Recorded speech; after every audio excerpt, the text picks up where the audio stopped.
Ni kweli kabisa kusema kwa namna ambavyo umekosea au maisha fulani ambayo unaweza kumeyaishi au unayoyaishi yakiwa yana ukakasi au mabaya ni kazi ngumu sana. Yaani kwa mfano mimi kusema kwamba ninamshukuru Mungu sana ameniokoa, nilikuwa nazini na sasa sizini, ni kitu ambacho kwenye masikio ya watu wakikisikia inakuwa kama inakuwa inafedhea sana. Ni kweli nakubali kabisa kwamba kusema kosa lako, kulifafanua kosa lako kwa namna ulivyokuwa unafanya, mkwamo wako, kuelezea kwa upana kabisa kwamba mimi nilikuwa nazini, nilikuwa nafanya hivi, kidogo nakuwa ni changamoto.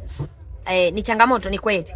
Hata ukienda kwenye kitabu cha Mwanzo, Adamu na Hawa walipokosea, walijificha.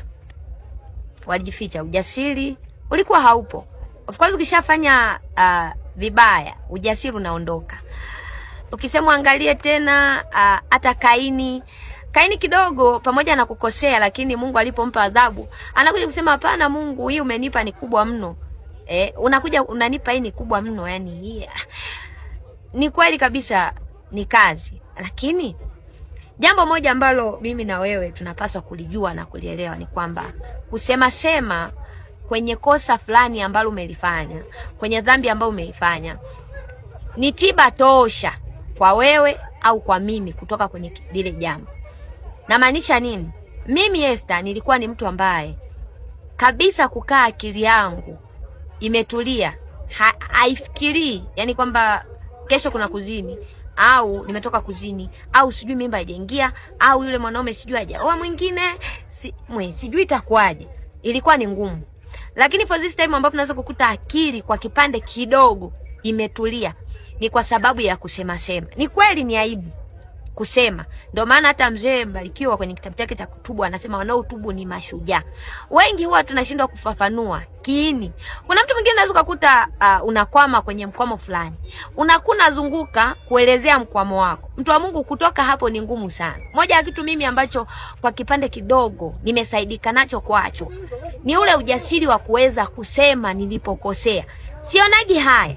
Yani binafsi sionagi haya. Yani kuionea haya dhambi, yani kwa namna nilivyoharibu, basi nikana najiona kwamba sijui nikisema hivi mchumba atakosa. Hamna. Binafsi nasemaga hapana. Kwangu ni tiba kufafanua ubaya ambao nilikuwa naufanya. Ni tiba kwangu. Siishi kufafanua, na mimi binafsi namna ninapokuwa nafafanua, namna ninapokuwa naongea, unakuwa ni wigo kwangu. Binafsi inakuwa ni wigo kwangu. Ni kweli unaweza kaishia kusema lakini bado ukajikuta mkwamo uko pale pale. Lakini tiba tosha kwangu mimi na wewe ni kusema kosa letu tulilolifanya. Nikiona maanisha nini? Hata kwenye kitabu cha Methali anasema afichaye dhambi zake hatafanikiwa, bali aziungamaye na kuziacha atapata rehema. Ndio Mungu. Moja ya maisha ambayo binafsi nasema kwamba ni maisha bora sana ni maisha ya kumcha Mungu. Maisha ya kumcha Mungu ambayo yanakuwa ni maisha ambayo yanatuepushia mambo mengi. Yaani mfano mimi kuna muda anasema bila huu wokovu ningekuwa wapi?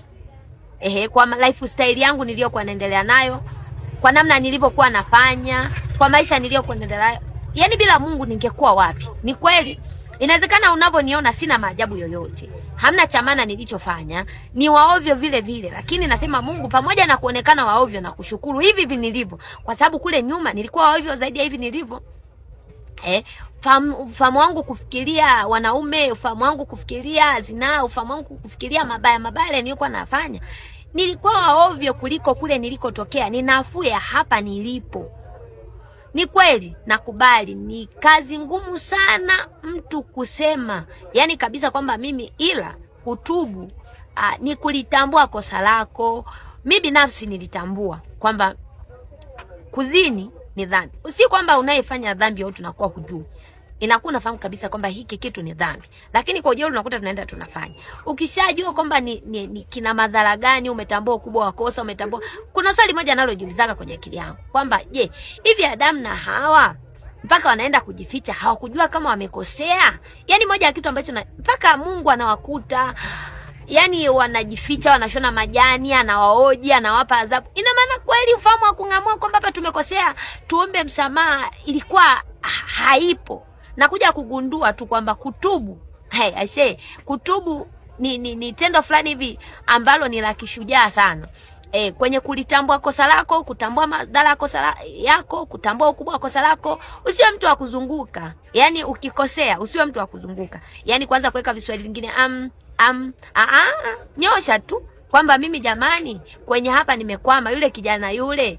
Yaani mimi yule kijana nikishamuona nachanganyikiwa, ilo kishabaki kujieleza, yani kama wewe ni katakatifu, ili najichosha tu na kuja kutoka hapo itakuwa ni changamoto. Ninaongea hivyo kwa sababu mimi ni miongoni mwa mtu ambaye nimepita maisha ya style hiyo, lakini kwa kipande fulani nimesaidika. Shujaa mpambanaji Sifa Bonaventure Bujune ni binti ambaye maeneo mengi alikuwa na ujasiri wa kusema namna Mungu alivyomsaidia, lakini hakuwa naona haya kueleza ushuhuda wake.